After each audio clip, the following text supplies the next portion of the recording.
this is the new Samsung Galaxy S26 Ultra that has been out for 2 months now. And I think this is the biggest jump Samsung has made in any S-series phone in a long time, right? I'm starting off with the design. Yes, you might say it looks similar to the S25 Ultra, which I agree, it does. But the edges over here, even though they look really square, they have like a nice soft finish to them, so they don't dig into your skin like the S25 Ultra would. And then you have the corners, right?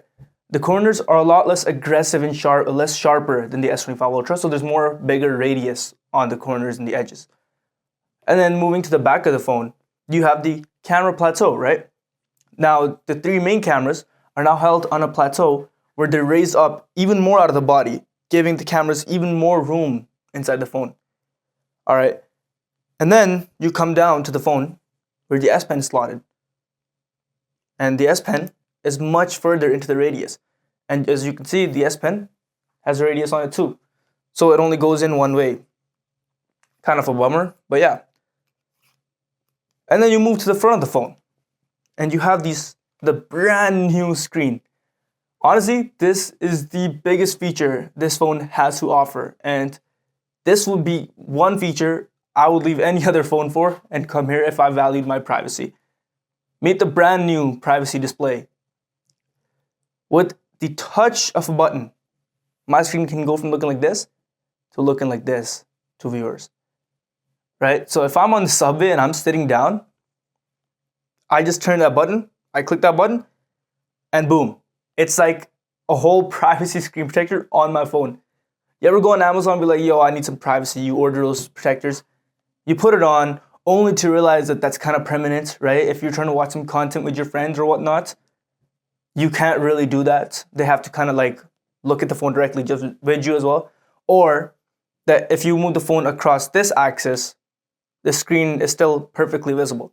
Well, with this, you can decide when you want to have that privacy. And it works both sideways and up and down.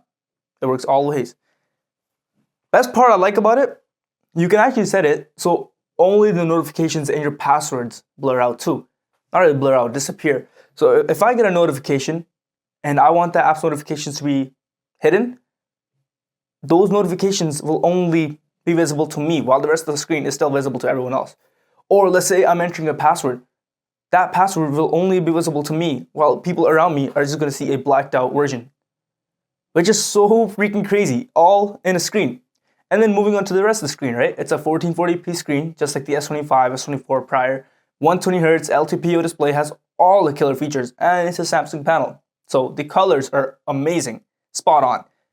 And it gets somewhere around 2000 nits of brightness outdoors pretty easily. So if you're outside, sun's blaring down, not an issue at all. Handles like a champ. All right, moving away from the screen, right? You got the brand new One UI skin. One UI 8.5. And I'm going to be so honest, this is the best One UI I've ever used. Honestly, I like it more than the iPhone. The animations on this thing are just so freaking smooth and buttery and just so thought out nicely. And then it has it has like bubbly look to it.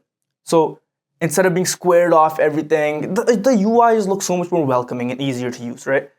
And then like I said, the animations and everything combined together, it just makes such a nice experience. One UI 5 is truly the best UI I've ever had to use to this date.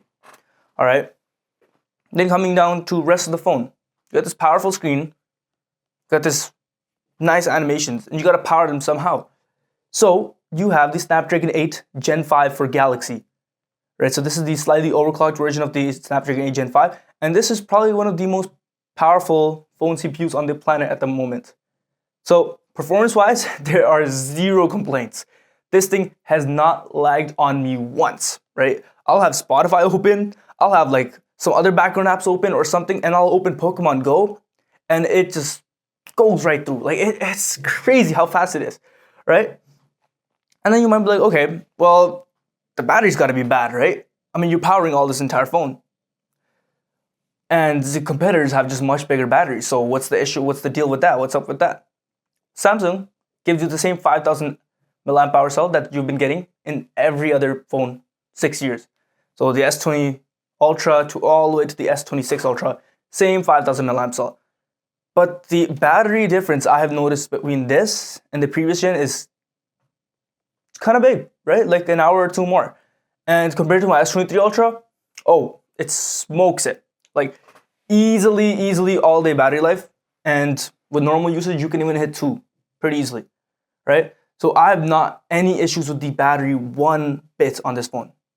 And the best part, it now charges at 60 watts instead of 45 watts. So you have the super fast charging 3.0.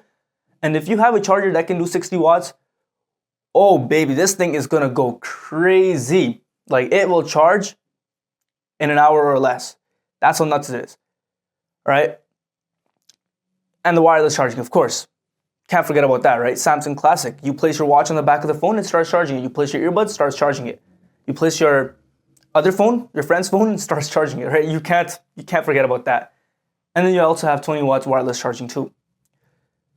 Unluckily though, we don't get Qi 2 yet, so there's no magnets in the phone for MagSafe, but kind of a bummer, but I think the reason for that is it kind of interferes with the screen's S Pen layer.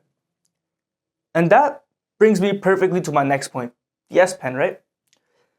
Not everything is perfect with this phone. Not everything is Ultra. Biggest example is this pen right here. Biggest downgrade I have ever seen. My S23 Ultra has a feature that this phone's pen doesn't have. Bluetooth support. I can't do air gestures with this thing anymore. Like seriously, I just can't do that stuff anymore. Like, you know, before, if I had the camera app open, I took the pen, I pressed the button, it would take a photo. Now, because there's no Bluetooth, it doesn't do that anymore. Now, because there's no Bluetooth, I can't scroll reels or do air gestures or pause videos or skip videos with my pen anymore. What a bummer. But guess what? You can still do that with the S23 Ultra. So yeah, pen, definitely a downgrade. Still does amazing writing, still really good for signatures and photo editing or whatnot, but just no Bluetooth functionality, big loss. And then you have the cameras, the most important part of phones when people are buying new phones nowadays. And this thing has a new feature that I've never seen in any other Samsung phone to this day. Maybe some other phone have done it, but this thing has horizontal video lock. Like, what that means is, if I turn that feature on, I can rotate the phone all I want like this, but the video stays locked in the horizon. So if I record a video and I kind of just rotate the phone upside down, do whatever with it, and then I view the video, it does not look like I moved the phone at all. Like, it's so freaking cool. Like, dude, the amount of potential you have with this, like, you won't need a gimbal. You do not need a gimbal with this. If you have this, your phone stabilization is the best on the market. It is crazy. Dude, like, you go for a jog, right? And you kind of like trip over something and you kind of rotate your like wrist really hard and your phone rotates with it. You're not going to see that in video. That's how stable this thing is. It locks it. Like, the amount of potential with this, the amount of cool stuff you can do with this is just so nuts. And then, yeah, you have the rest of the camera system. Typical 200 megapixel sensor, 100x zoom, takes amazing photos, right? Samsung censorship, Samsung AI enhancing and whatnot. The same kind of thing S25 has been doing, but better. Yeah, same thing. Good low light pictures, good daytime photos, amazing video quality. Up to 8K 30 FPS, right? 4K 60. I mean, what do you really need? This is kind of one of the best smartphone cameras out there. And yes, I know some of you guys are in the comments like, but there's Chinese phones doing those things, or they have more zoom, or they have more this and that. But for a normal person buying a pro phone, do you really need much more than this? Like, a lot of the features I mentioned, the privacy display, do you really need that? The pen I mentioned, do you really need that? And I think that's the part about Ultra, right? It gives you features that you might not even ever need. That's what makes this phone so Ultra. And that's what makes this phone my easiest recommendation. So, who is this phone for? If you're coming from the S25 Ultra, I wouldn't recommend it. Not that big of a jump. 24 Ultra, same story. 23 Ultra, same story. 22 Ultra. Now that phone is getting dated. So then I would kind of consider coming to this. Or if you're just coming from any iPhone or any other Samsung, like let's say you are coming from 25 Ultra and you just really want your privacy display, yeah, go for this. Like this is one of the coolest features I've ever seen on a phone that is actually practical. So yeah, that is my review 2 months in of the S26 Ultra. It's been amazing to use. Battery has been amazing. Cameras have been rock solid. The new feature is just so cool. Yeah, and that's it for my review, and I'll be signing off. I'll catch you guys in the next one. Peace.